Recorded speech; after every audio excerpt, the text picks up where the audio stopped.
तर नमस्कार मित्रांनो, मी तुमचा लाडका ब्लॉगर मोहित. आपल्या कॉलेजमध्ये योगा होता, त्यामुळे आम्ही आले सकाळी सकाळी योगाला.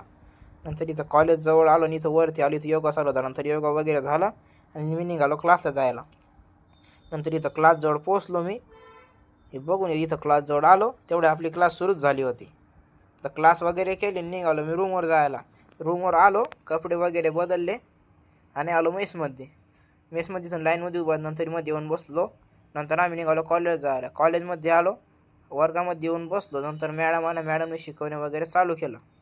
त्यानंतर मग अनिकेत भैया त्यांनी डबा खाल्ला. अनिकेत भैयाने आपल्याला एक पोज दिला. त्यानंतर निघालो प्रॅक्टिकलला. इथं प्रॅक्टिकलमध्ये आलो, एक क्लिप घेतली आपण. त्यानंतर वेदांत भैयानं आम्ही निघालो EGRच्या लेक्चरला. इथे EGRच्या लेक्चरमध्ये आलो, लेक्चर वगैरे झालं. कॉलेज सुटल्यानं आम्ही निघालो घरी जायला, म्हणजे रूमवर जायला. मग नंतर रूमवर आलो, कपडे बदलून ओमकार भाऊसोबत आम्ही आलो चहा प्यायला. ओमकार भाऊ दुसऱ्या आपल्या हात देत होते. नंतर चहा वगैरे घेतली. तुम्ही आपल्या ब्लॉगला लाईक आणि आपल्या आयडीला फॉलो नक्की करा.